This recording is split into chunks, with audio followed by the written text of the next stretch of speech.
Queria falar um pouquinho do que a gente vai trabalhar nesse período todo. Pensei em muitas coisas. Eu reuni uma série de sermões que eu dirigi para a igreja, mas que eu não disse para a igreja o porquê eu tinha dirigido esses sermões. Tem irmãos aqui que são da minha igreja, vão ficar quietos.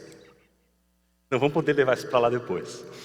Mas eu quero falar das lutas internas desses sermões. O que esses sermões fizeram comigo enquanto eu pregava.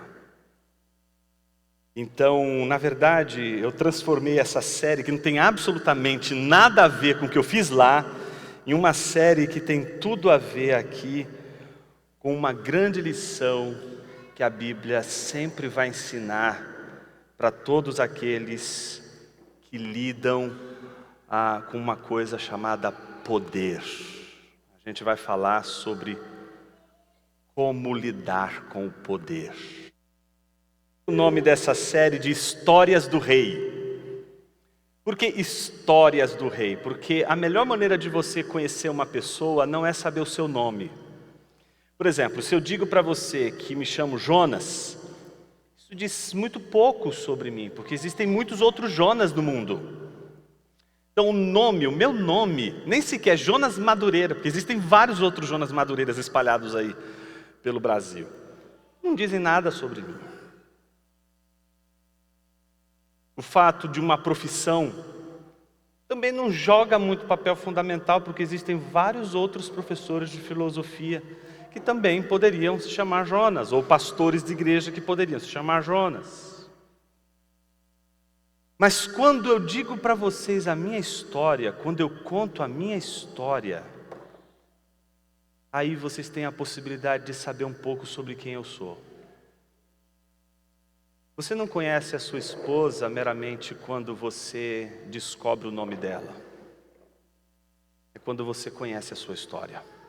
Isso vale também para o seu esposo. Isso vale também para os seus filhos. Isso vale para os seus amigos. Isso vale para os irmãos da sua igreja. Você pode olhar para uma pessoa na sua igreja e dizer assim: nossa, como esse irmão é chato. Me lembro do professor de matemática que eu tinha há tantos anos atrás. Mas ele só parece com o seu professor de matemática. A história dele é completamente diferente. É outra história. E se você conhecesse a história dele, você saberia quem ele é. Eu quero falar a todos aqueles que, como eu, têm uma história. E as nossas histórias revelam muito sobre quem nós somos. E elas revelam sobretudo nas provas de poder, nas provas onde o poder que nos foi dado nos é de alguma forma entregue na forma de uma responsabilidade, de algo a fazer, de algo a lidar. Eu dividi essa série de histórias do rei pensando justamente naquele que representa talvez o mais importante centro de nosso conhecimento, que é Jesus. Não basta, portanto, saber quem é Jesus pelo seu nome. É preciso conhecer a história de Jesus. E é preciso conhecer a história de Jesus não meramente como aquele que se fez carne, o Deus que se fez carne e habitou entre nós. Mas eu gostaria de falar das histórias de Jesus atreladas ao seu senhorio, as histórias do Jesus Rei. E eu dividi as nossas falas em a tentação do rei, o esconderijo do rei, o descanso do rei, o poder do rei, a véspera do rei e o amor do rei. Esse vai ser o nosso trajeto. Cada momento que eu chegar aqui com vocês, eu vou trabalhar algumas dessas histórias que envolvem o rei Jesus. A primeira história, que é a história de hoje, que é a história que abre, é a história que coloca para a gente o problema de toda a série. O problema que todos os textos que virão pela frente, que nós estaremos aqui expondo, de alguma forma, eles lidam. O primeiro tema, que é o tema de hoje, é a tentação do rei. E eu queria começar com a leitura de Lucas, capítulo 4, nós vamos ler dos versículos 1-15.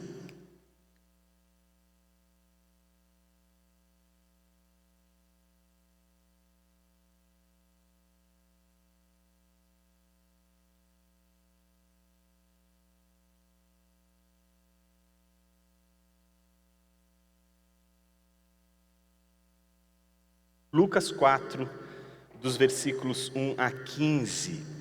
Diz assim a palavra de Deus: Jesus, cheio do Espírito Santo, voltou do Jordão e foi guiado pelo mesmo Espírito no deserto, durante 40 dias, sendo tentado pelo diabo. Nada comeu naqueles dias, ao fim dos quais teve fome. Então o diabo disse a Jesus: se você é o Filho de Deus, mande que esta pedra se transforme em pão.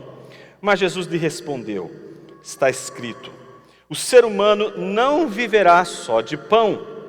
Então o diabo o levou para um lugar mais alto e num instante lhe mostrou todos os reinos do mundo e disse: eu lhe darei todo este poder e a glória destes reinos, porque isso me foi entregue e posso dar a quem eu quiser. Portanto, se você me adorar, tudo isso será seu. Mas Jesus respondeu: está escrito, adore o Senhor seu Deus e preste culto somente a Ele. Então o diabo levou a Jesus a Jerusalém, colocou-o sobre o pináculo do templo e disse: se você é filho de Deus, jogue-se daqui, porque está escrito, aos seus anjos ele dará ordens a seu respeito para que o guardem, e eles o sustentarão nas suas mãos, para que você não tropece em alguma pedra.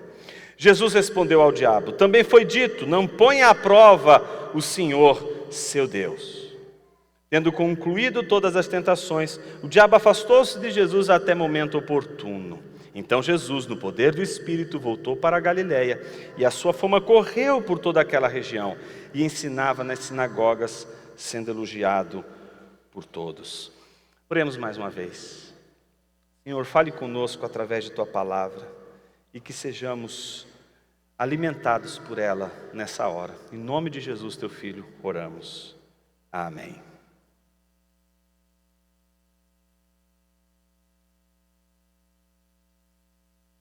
Na República de Platão, o livro 2, há um mito bastante conhecido, chamado mito do Anel de Giges. Esse mito é mais ou menos assim a história, né? Uma turma de camponeses resolveram fazer uma espécie de conspiração contra o rei. Um desses camponeses encontra no meio do caminho, numa ossada, um anel. Ele não sabe de que se trata, mas aquele anel lhe chamou tanto a atenção que ele pegou o anel, tirou daquela ossada e guardou com ele, colocou no seu dedo. No meio daquela reunião de conspiração contra o rei, ele ouvindo tudo aquilo, ele notava que todas as vezes que ele girava o anel, ele desaparecia, ficava invisível. Assim como a gente vê lá no Senhor dos Anéis. Esse é uma das fontes que inspiraram Tolkien a escrever Senhor dos Anéis. Então ele girava o anel e desaparecia. Quando ele desaparecia, ele percebia, óbvio, ninguém notava a sua presença. Ele girava novamente o anel e então aparecia e todos se davam conta da sua presença. Ele percebeu que ele estava então diante de um grande poder, o poder que todos os seres humanos desejariam, o poder de se tornarem invisíveis. Então o que ele faz? Usando desse poder, ele consegue entrar no palácio do rei e consegue se apresentar diante do rei e dizer ao rei: olha, rei, estão preparando uma emboscada contra o senhor para tomar o seu reino. O rei, naturalmente, ouvindo tudo aquilo, queria prendê-lo e matá-lo, justamente porque achava que aquilo fazia parte da própria conspiração. Mas ele jurou de pés juntos, dizendo: não, eu estou dizendo a verdade. E o rei resolveu dar a palavra de confiança para ele. Ele descreveu exatamente como que eles estavam preparando a emboscada contra o rei. E o rei consegue se defender daquela emboscada. E então, quando o rei percebe que de fato o que aquele homem do anel estava dizendo era verdade, ele volta depois de livre da emboscada e não só agradece aquele homem por ter avisado, como dá a ele uma condição que até então nenhum camponês tinha tido no seu reinado. Ele se torna agora um dos seus súditos, vivendo no seu palácio, sendo um conselheiro do rei, até um belo dia em que ele conhece a esposa do rei e fica apaixonado pela esposa do rei. Ele usa o poder do anel, fica invisível, entra nos aposentos da rainha e descobre aquilo que todas as mulheres não revelam quando elas estão somente entre quatro paredes. O meu marido não gosta de mim, ele não faz nada do que eu peço, etc. Ele ia anotando na listinha todas as dívidas, não é, que o rei não conseguia cumprir. O que ele fazia? Obviamente ele fazia o que o rei não fazia. Dava a ela flores, dava tudo o que ela queria. Então ela se apaixona pelo rei, o homem, um camponês do anel.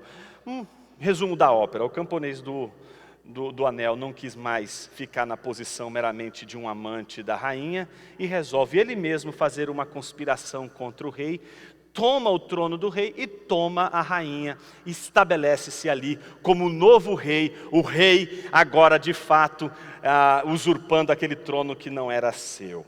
A pergunta é, por que Platão conta essa história? Platão conta essa história justamente para explicar uma coisa muito difícil, mas que a gente conhece e trabalha em uma frase que muitos de nós conhecemos. Não é? Você quer conhecer alguém de verdade? O que o ditado diz? Dê poder a ele. Parece que nós somos conhecidos de verdade quando temos poder.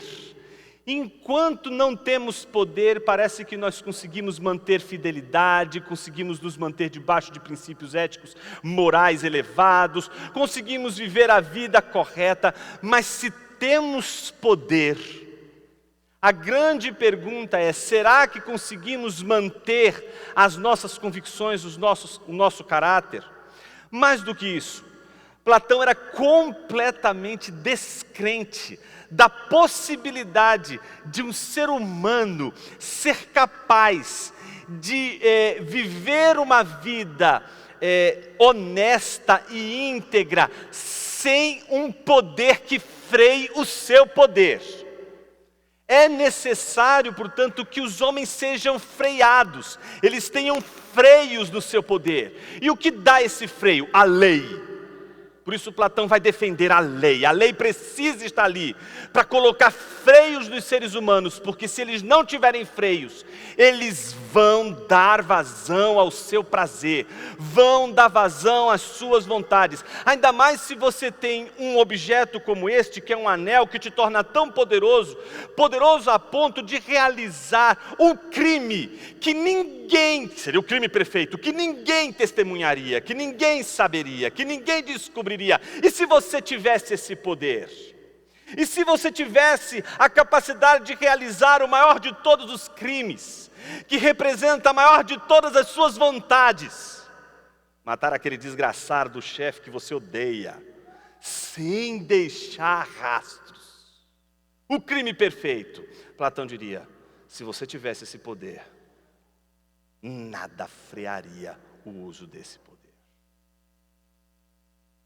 Em outras palavras, a grande pergunta de Platão é a seguinte: o que fazemos quando temos poder em nossas mãos? O que você faz quando você tem um poder? Quando você tem algo em suas mãos que te dá poder? Seja o poder de influenciar pessoas, seja o poder de influenciar sua família, seja o poder de influenciar as pessoas que fazem parte da sua empresa, do seu lugar de trabalho, do seu dia a dia. O que você faz com esse poder que você tem?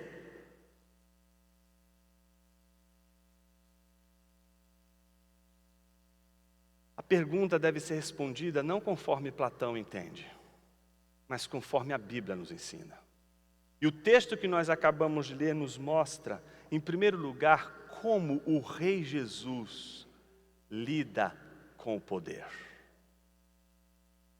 Como ele lida com o poder. Se você correr os seus olhos no texto que nós acabamos de ler, facilmente você vai identificar três partes. Três partes. Uma introdução que vai dos versículos 1 ao 2a. Um diálogo que vai acontecer do 2b ao 12, e uma conclusão que vai dos versículos 13 a 15. Vamos começar com a introdução, os versículos 1 a 2a. Observe o que o versículo diz. Jesus, cheio do Espírito Santo, voltou do Jordão e foi guiado pelo mesmo Espírito no deserto, durante 40 dias, sendo tentado pelo diabo. Primeira coisa importante quando a gente lê essa passagem é, peraí, eu estou lendo isso mesmo? Jesus está sendo guiado pelo Espírito Santo para ser tentado pelo diabo? É isso mesmo que o texto está dizendo? Sim, é isso mesmo que o texto está dizendo. Isso aparece tanto em Lucas e é reforçado também em Mateus capítulo 4. Ele é guiado pelo Espírito para o deserto e lá ele é tentado por Satanás. A grande pergunta é, por quê? E se eu dissesse para você que Lucas está reconstruindo a nova criação? E se eu dissesse para você que esses 2 versículos que você acabou de ler, de nada adiantaria você entendê-los sem você ler o último versículo do capítulo 3? E se o último versículo do capítulo 3 só pudesse ser entendido à luz do grande evento que acontece no capítulo 3, que é o batismo de Jesus? Observe que coisa interessante. Antes da tentação de Jesus, que começa no versículo 1 do capítulo 4, o que aparece aí na sua Bíblia? Meus filhos adoram ler esse texto. Todo mundo ama ler genealogia, não é? É a melhor parte da Bíblia, não é verdade? Estou sendo irônico, é claro que não, né? Muitos de nós somos tentados a se perguntar, por que tem uma genealogia no meio da Bíblia? Agora, não é curioso que você encontre uma genealogia depois de ter rodado tanta coisa em Lucas? Como começa Mateus? Não é com uma genealogia? É o começo, então vai lá, uma genealogia.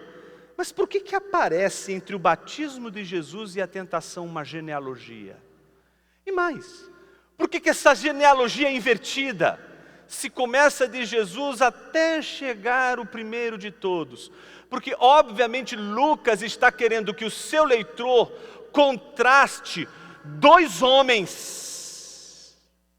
2 homens. Observe o versículo de número 38 do capítulo 3. Filho de Enos, filho de Sete, filho de Adão, filho de Deus. Lucas está claramente dizendo a mim e a você que ele fará um contraste entre 2 homens, 2 filhos de Deus. E os dois estão num estado probatório. Um foi tentado no jardim. Um foi tentado em uma multiplicidade de possibilidades de se alimentar, de comer dos frutos que estavam dispostos a ele. Ele foi tentado ali no jardim, é Adão, filho de Deus. Por outro lado, Lucas quer que você compare aquele que foi tentado no jardim com o Filho de Deus. E você sabe que ele é Filho de Deus porque você viu o evento mais importante antes da genealogia, que é o batismo de Jesus. O batismo de Jesus, ele mostra algo curiosíssimo. Diz que Jesus foi batizado e aconteceu que enquanto ele orava, o céu se abriu e o Espírito Santo, ele desce sobre ele em forma corpórea como pomba, lembrando da criação, não só dos primeiros momentos da criação, quando o Espírito de Deus parava por sobre a face do abismo, mas exatamente quando no mundo recriado aquela pomba é solta, anunciando um novo tempo. E quando você vai lá para Gênesis, você vai ver genealogias o tempo todo aparecendo, porque as genealogias, elas representam novos começos, as genealogias representam novos ciclos, e aqui Lucas quer que você entenda que um novo ciclo no mundo está acontecendo, um novo contexto está acontecendo, e esse contexto agora não é mais o contexto de um mundo guiado apenas pela referência de Adão, filho de Deus. Agora o mundo também será guiado pela referência de Jesus, o Filho de Deus, porque é da voz de Deus que sai o maior de todos os testemunhos, que está no versículo de número 22. Você é o meu Filho amado, em você me agrado. Sabemos, portanto, que agora Lucas quer que eu e você comparemos não apenas Adão com Jesus, mas o Adão que é filho de Deus com o Jesus que é filho de Deus. Não apenas isso, os dois são colocados em estados probatórios. E Salwa Szymborska, uma poetisa polonesa, ela disse algo muito interessante. Ela disse assim: só nos conhecemos na medida em que somos postos à prova. Você só sabe quem alguém é de verdade quando este alguém está diante da prova. E não é de uma prova qualquer, não é de um quiz qualquer. É a prova do caráter, é a prova da obediência, é a prova de como lidamos com o poder. Essa é a maior de todas as provas. Foi dado um poder a Adão. De todas as árvores você pode usufruir, menos desta. Mas o que Adão mostrou, que há em mim, há em você, uma fome de poder que não cessa, mesmo quando temos poder. Você vai ter poder, e você acha que ter o poder vai ser suficiente, e você vai descobrir que você tem poder, e mesmo assim você vai ser tentado a querer mais poder, mais poder, mais poder, mais poder. O exemplo de Adão, filho de Deus, é o exemplo de alguém que diante do poder não soube lidar com esse desejo incansável por poder. Então ele contrasta com um outro paradigma. Ele nos oferece um outro modelo que lida com o poder de uma maneira muito diferente da maneira como Adão lidou com o poder. Jesus, ele também se submeteu ao estado probatório. A Bíblia diz algo belíssimo: guiado pelo Espírito, tentado por Satanás. É a todos que aqui se encontram presentes, e são guiados pelo Espírito de Deus e tentados por Satanás, que me dirijo nessa noite. Não me dirijo a quem não é guiado pelo Espírito.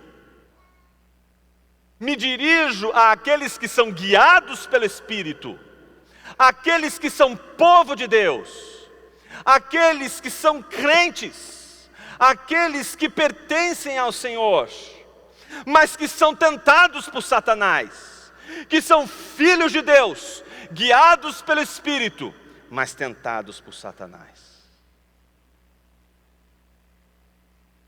Esses dois primeiros versículos nos mostram um Jesus num estado probatório, muito diferente do estado de Adão. Se Adão foi tentado na fartura, Jesus foi tentado na escassez. Adão foi tentado num jardim, Jesus foi tentado num deserto. Sabe o que isso significa? Que a tentação vai acontecer, seja nos seus momentos mais ricos, seja nos seus momentos mais pobres. Você vai ser tentado nos momentos mais felizes e incríveis da sua vida, mas você também será tentado nos momentos mais terríveis e trágicos de sua vida. Você será tentado quando você chegar onde você tanto gostaria de chegar, mas você também será tentado quando você estiver cada vez mais longe do lugar onde você queria estar e não está. Você será tentado na alegria, você será tentado na tristeza, você será tentado na prosperidade, você será tentado tentado na pobreza, você será tentado na saúde, você será tentado na doença. Você que é guiado pelo Espírito será tentado por Satanás. A pergunta é: o que você vai fazer? Há dois caminhos. Um nós já sabemos, que é o caminho de Adão. E muitos de nós conhecemos intimamente o caminho de Adão, porque simplesmente emulamos esse caminho, repetimos esse caminho, imitamos esse caminho. Muitos de nós caímos nas tentações de Adão, porque reconhecemos que as mesmas quedas que levamos ao longo da vida são nada mais, nada menos do que meras repetições de Adão no seu estado probatório. A pergunta é se gostaríamos de mudar a nossa história.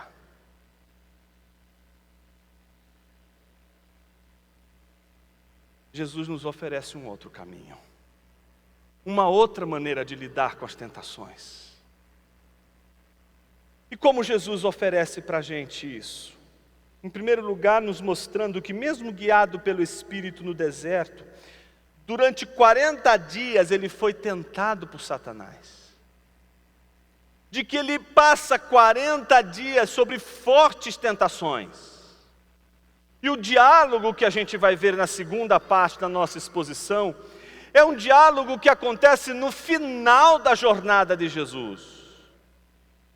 Muitos de nós achamos que seremos tentados apenas no início, porque no início somos muito fáceis de desistir, não é? Sempre quando estamos começando alguma coisa, veja aí, a gente vai fazer aí as nossas resoluções para 2022, não é isso? É o checklist do que você não vai cumprir, com certeza. Você está fazendo lá o seu checklist. Vou começar uma dieta no dia 1º. Você não vai conseguir, filho. Você está aqui no PV, você não vai conseguir fazer isso aqui. Tá certo? Então, você vai fazer as suas resoluções, e você vai cair em tentação no início. Mas há aqueles que vão dizer, não, eu vou, e resiste o dia 1º, não é, no PV Caldas Novas, resiste. Mas aí no final, ele é tentado, quando está quase chegando.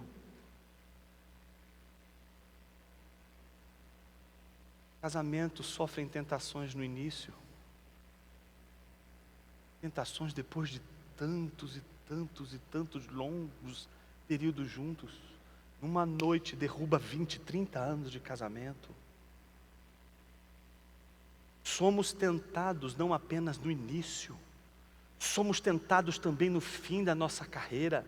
Somos tentados do começo ao fim. O estado probatório do crente é um estado que vai desde o dia que ele nasce até o dia que ele morre. Estamos sob firme tentação, embora sendo guiados pelo Espírito. E por isso não podemos baixar a guarda, não há momento para baixar a guarda. Não há momento para dizer, eu acho que agora eu mereço um descanso. Não, não merecemos esse descanso agora. Não há descanso agora. Eu não estou me referindo ao descanso do nosso corpo, ao descanso da nossa mente. Eu estou me referindo ao descanso da nossa peregrinação. Nossa peregrinação tem um rumo, não podemos parar, temos que ir até o final dessa peregrinação. Seremos tentados no meio do caminho. Vai ter, não é, o pântano do desânimo, vai ter a feira das vaidades, lembra do peregrino do John Bunyan? Vai ter várias dificuldades no meio do caminho. Seremos guiados pelo Espírito Santo. No diálogo que Jesus trava com Satanás, 3 coisas acontecem ali de maneira muito clara, muito claras. Primeiro, a informação do versículo 2, parte B, é importantíssima. Nada comeu naqueles dias. E ao fim deles, Jesus teve fome. Ter fome não é um desejo. Ter fome é necessidade. Certo? Jesus, portanto, não está ali meramente desejando comer. Ele está ali diante de uma necessidade. Tem fome. E o diabo, vendo a fome de Jesus, diz algo a ele: se você é filho de Deus, percebe? E Satanás está questionando a história de Jesus, está questionando quem Jesus é, está questionando quem Deus disse que Jesus é. Deus acabou de dizer, lembram disso? A pomba desce, escuta uma voz do céu que diz: este é meu filho amado que me dá prazer. Há uma palavra, Deus dá uma palavra. E Satanás, o que ele faz? Se és filho de Deus, se existe uma tentação que sempre vai ser recorrente na vida de um cristão, é a tentação com relação ao que Deus disse. Desde o Éden, Satanás está colocando caraminholas na sua cabeça, dizendo assim: será que o texto bíblico está dizendo isso mesmo? E nada como uma boa, ou má para alguns, né? Hermenêutica do texto, mirabolante, para você distorcer o texto e fazer o texto dizer para você o que você quer ouvir do texto. Satanás disse: se você é filho de Deus, mande que esta pedra se transforme em pão. Mas Jesus lhe respondeu: está escrito, o ser humano não viverá só de pão. Observe que nas três argumentações de Satanás, nas três haverá três movimentos recorrentes: distorções das Escrituras e ao mesmo tempo Jesus rebatendo com obediência fiel às Escrituras. A primeira, como nós acabamos de ouvir, trabalha justamente a necessidade de Jesus. Satanás disse: você é filho de Deus, transforme essa pedra em pão. Você acha que esse tipo de tentação caberia para mim e para você? Não, né? Para a gente não. O deserto não é tentação, para a gente o deserto já é inferno.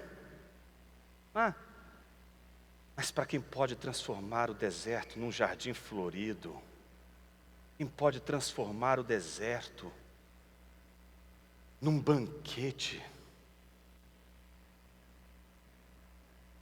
não há tentação nenhuma para você. Mas para Jesus há uma tentação profunda, e que muitos de nós aqui haveríamos de dizer assim: eu acho que Jesus poderia ter feito isso. Tadinho, estava com fome. E tem demais.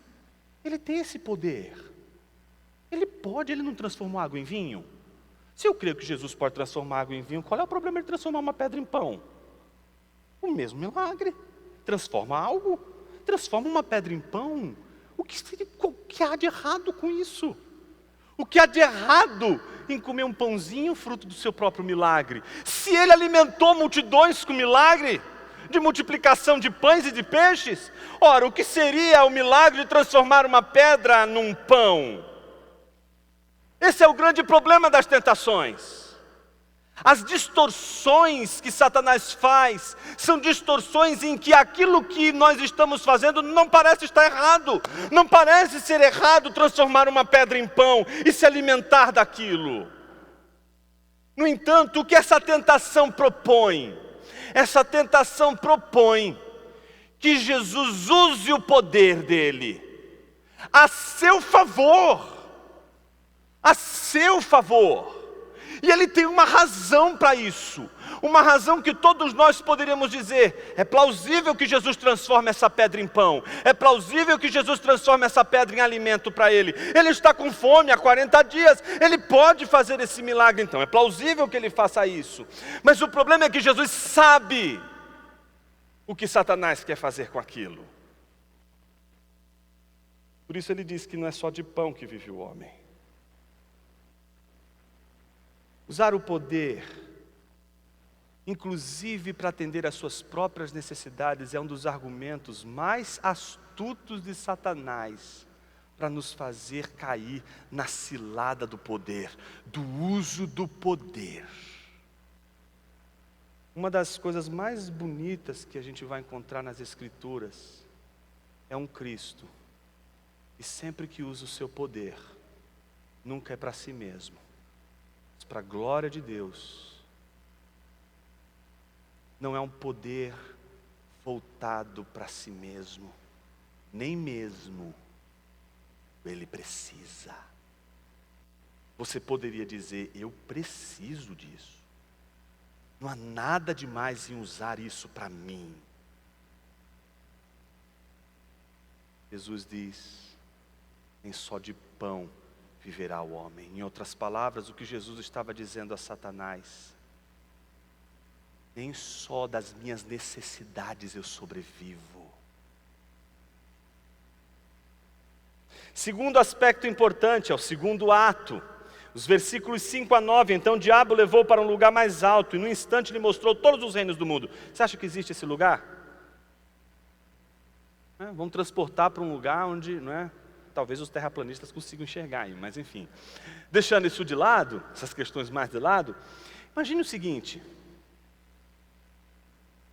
e se Satanás não levou literalmente Jesus para um lugar, mas se ele faz, como faz com todos nós, pela imaginação nos levar a ver todos os reinos da terra. Todos os reinos da terra. Imagine que Jesus está vendo todos os reinos da terra. Imagine que Jesus está enxergando todos eles. O que Satanás lhe diz: eu lhe darei todo este poder e a glória destes reinos, porque isso me foi entregue e posso dar a quem eu quiser. Portanto, se você me adorar, tudo isso será seu. Qual é a troca que Satanás quer fazer com Jesus? Me adore e tudo isso aqui é seu. Me adore e todo este poder será seu. O que Jesus diz? Está escrito: adore o Senhor seu Deus e preste culto somente a Ele. Ou seja, observe que Jesus reage ao desejo de poder pela adoração. Observe que transformar pedra em pão, é uma questão de necessidade, mas agora não é mais necessidade. Agora é a questão do desejo. Ninguém precisa de um reino, ou você precisa? Eu preciso de um reino para ficar feliz hoje. Alguns vão achar que sim. Eu preciso de um reino. Esse desejo é sempre sobre algo que a gente não precisa, mas a gente lá no fundo diz: se eu não tiver, nada vai fazer sentido. É como se no fundo, todos os nossos desejos apontassem para todas as nossas liturgias. Todo desejo tem uma liturgia. Todo desejo tem um culto. Todo desejo tem um Deus. É como se diante do desejo, é algo que a gente não precisa.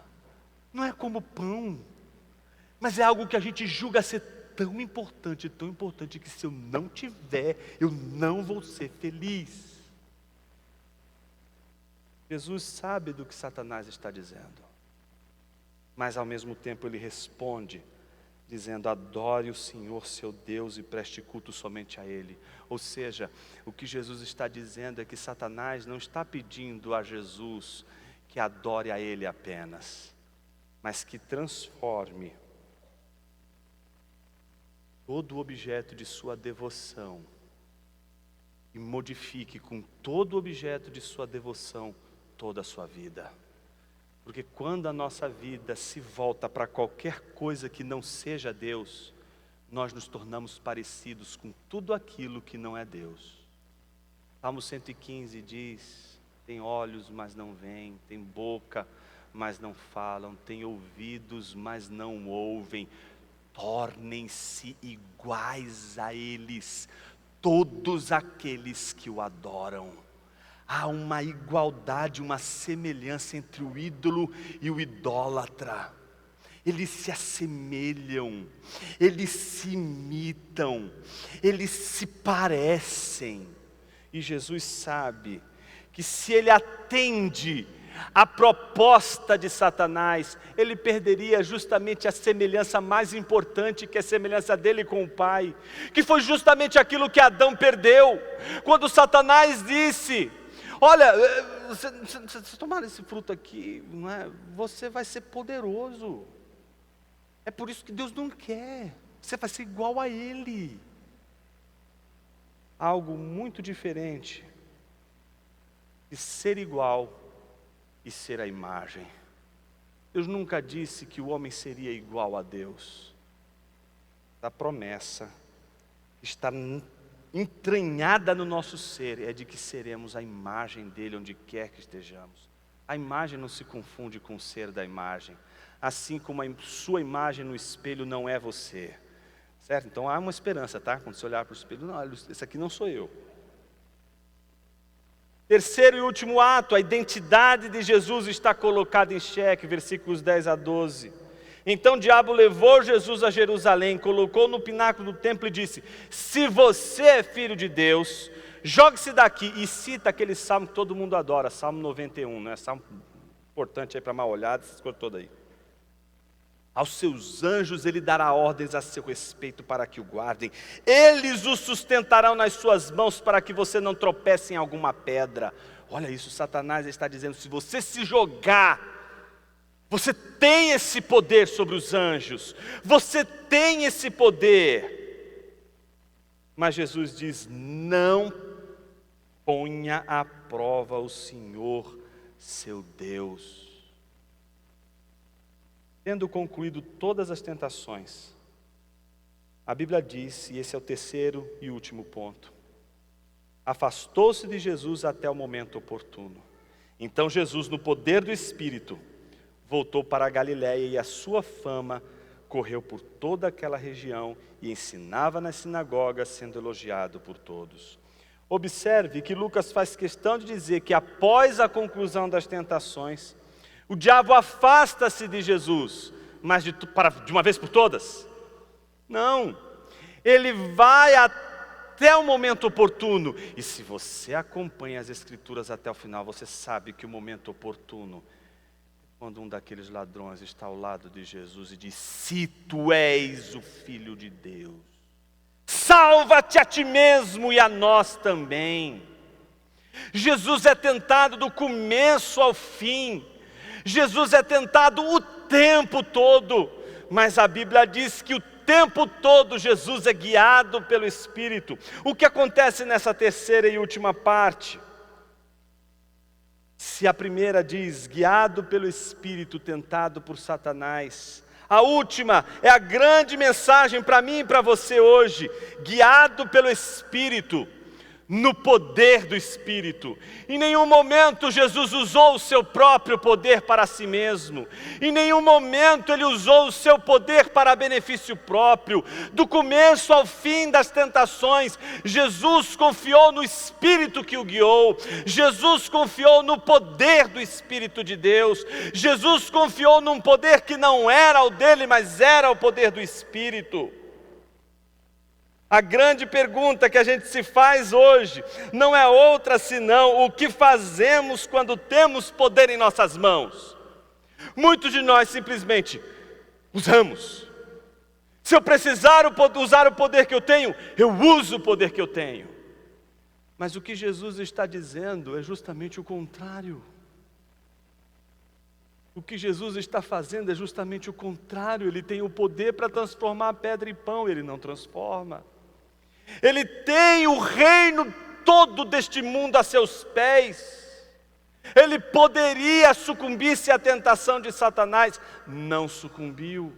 Ele teria os anjos do Senhor às suas ordens, no momento em que ele desse um salto do pináculo, e eles sustentariam a Jesus. Mas Jesus não usou nenhum poder seu em seu próprio benefício. Observe, na mesma cruz que Jesus está sofrendo, em que ele pode usar o seu poder para livrar-se da própria cruz, e um dos ladrões tenta fazer Jesus numa última vez: use o seu poder para si mesmo, use o seu poder para se fazer feliz, use o seu poder para se livrar disso. Jesus se nega, porque até o fim da cruz, Jesus contou com o poder do Espírito Santo. Não é o seu poder de convencimento que vai fazer seu filho te ouvir. É o poder do Espírito. Você não entendeu isso. Não é você, é o Espírito de Deus. E é tanto que meu esposo estivesse aqui, não é seu poder, é o poder do Espírito que você precisa. Eu queria tanto desenvolver tais e tais dons. Não é você, é o poder do Espírito. Jesus o tempo todo está fazendo a obra de Deus no poder do Espírito. Ninguém pode fazer a obra de Deus no seu próprio poder. A maior tentação de Satanás é fazer você acreditar que você vai fazer a obra de Deus, você vai realizar as coisas, você vai fazer e acontecer, você tem que fazer, você tem que realizar, você tem que levantar, você tem que se mexer. E a Bíblia o tempo todo está dizendo: para! Confia, é o poder do Espírito, é Deus quem vai fazer, mas eu não tenho que fazer nada. Esse é o problema. Você acha que você tem que fazer, e você ainda não sabe. Tanto a graça de Deus é maravilhosa, porque ela não reflete apenas o poder de Deus, ela reflete a inutilidade do nosso poder. Imagine quantas pessoas ricas, poderosas, vem o câncer e dinheiro não cura o câncer.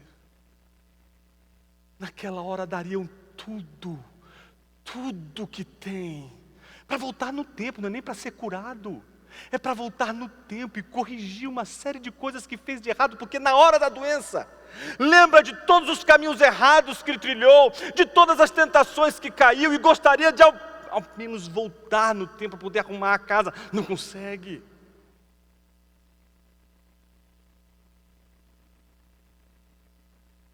E o que é a história do Evangelho, meus irmãos? Senão a história de que você não precisa usar o poder para vencer o poder. O que é a história do Evangelho, se não a história que Paulo diz aos filipenses, imitarem a Jesus, quando ele diz aos filipenses: tende em vós a mesma atitude que houve em Cristo Jesus, o qual não julgou por usurpação o ser igual a Deus, antes a si mesmo se esvaziou, assumindo a forma de servo, tornando-se em figura humana. O ensino de Jesus é o ensino que modela a vida de um cristão. Portanto, você tem 2 filhos de Deus para seguir. Um você já conhece bem, é fome de poder. Se ele tem poder, ele vai usar. Se ele tiver poder para transformar pedra em pão, ele vai transformar pedra em pão. O outro é aquele que tem poder, mesmo assim vai confiar no Deus da história, no Deus que conduz tudo pelo poder do seu Espírito, que cria o mundo, que cria sob os auspícios do Espírito, que faz uma nova realidade acontecer sob o poder do Espírito.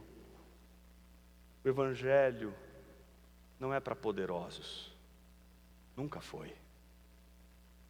O Evangelho é para quem se vê incapaz, se vê pobre, se vê carente, se vê necessitado, é guiado pelo Espírito de Deus e andar em seu poder.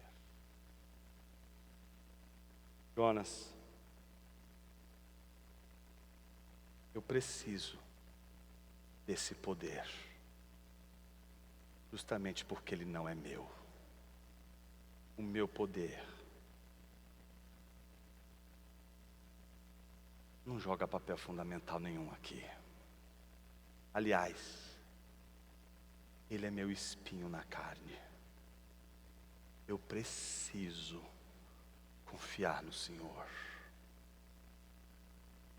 Talvez você esteja tentando resolver a sua vida de uma vez por todas, antes de terminar o ano.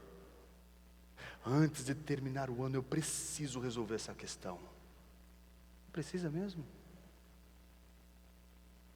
Será que é você que precisa resolver essa questão?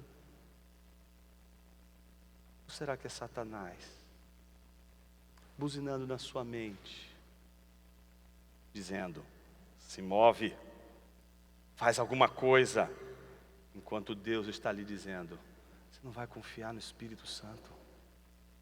você não vai confiar no poder de Deus? Ah, não, mas eu tenho que fazer alguma coisa. Eu tenho que fazer alguma coisa pelo meu esposo, eu tenho que fazer alguma coisa pela minha esposa, eu tenho que fazer... Sabe qual é o nome disso? Onipotência. Não pode nada. Não pode nem com a sua vida. A sensação de onipotência é uma das maiores mentiras de Satanás para cada cristão que existe na face da terra. Sabe aquela pessoa que diz assim: ai, puxa, se eu tivesse lá não teria acontecido esse acidente. Como assim? Você é Deus agora? Você é onipotente? Você tem esse poder de resolver toda a história? Você acha que é você? Você não tem esse poder. A gente não tem poder para lidar com uma coisa chamada história. E assim como o nosso rei tem uma história, você tem a sua história. E a sua história revela quem é você. Mesmo as histórias de suas tentações, as tentações que você caiu, elas dizem muito sobre quem é você. Mas diz muito sobre quem é você a atitude diante do poder do Espírito de Deus. Às vezes, é mais poderoso aquele que escolhe abrir mão do poder. Aquele que escolhe, não, eu posso, mas eu não quero. Eu posso, mas eu não devo. Eu posso, mas vou confiar em Deus. Eu posso, mas eu vou orar. Eu posso, mas vou dobrar o meu joelho. Eu posso, mas eu vou ler o que as Escrituras estão me dizendo. Eu posso, mas eu confio no Senhor. Eu queria orar com você nessa hora, para que Deus nos ajude a confiar no seu poder. Senhor Deus, tem misericórdia de nós, Pai. Nós queremos ser invisíveis e realizar os desejos mais escandalosos. Mas a gente não quer assumir os efeitos danosos desses desejos escandalosos. Mas não existe invisibilidade diante do Senhor. Não existe o crime perfeito diante do Senhor. Todos nós estamos visíveis diante de Ti, e o Senhor conhece nosso coração. Eu quero orar com os meus irmãos nessa hora, Pai, que são guiados pelo Teu Espírito Santo, mas como eu, vivem em tentação diária, o tempo todo. Tem misericórdia, Senhor. Porque às vezes a gente confia mais no nosso taco do que no Senhor, no poder do Teu Espírito. Tem misericórdia, porque às vezes a gente acha que entendeu melhor a situação do que o Senhor. Tem misericórdia, Senhor, porque caímos em tentação ao não confiarmos no Senhor e na Sua palavra. Tem misericórdia, Senhor, porque achamos que toda a solução dos nossos problemas está no uso do poder de nossas mãos. Que a Tua palavra nos encontre hoje mais uma vez. E que o Evangelho que nos ensina a história de um Deus todo-poderoso, Criador dos céus e da terra, mas que se negou a transformar a pedra em pão, que se negou a dar ordens aos anjos para defendê-lo quando os soldados do Sinédrio deitavam a mão sobre ele, que se negou a sair da cruz quando tinha o poder de não só sair da cruz, mas dizimar todos aqueles que o penduraram naquele madeiro. Tem misericórdia de nós, Senhor, que escolhemos o caminho de usar o poder e não o caminho que abre mão do poder para confiar no poder do Teu Espírito. Nos ajude a andar como Jesus, que mesmo sendo todo poderoso, confiou no poder do Espírito Santo. Nos ajude, Senhor, a confiar em Ti, para que nenhuma desgraça, nenhuma tragédia seja o ponto final da nossa história e que nos define. Que possamos ouvir uma vez mais a Tua palavra e ela trazer esperança para todos nós, que guiados pelo Senhor, vivemos debaixo também de tentações. E nelas a gente encontre o Senhor e o poder do Teu Espírito. Assim oramos, em Cristo Jesus. Amém.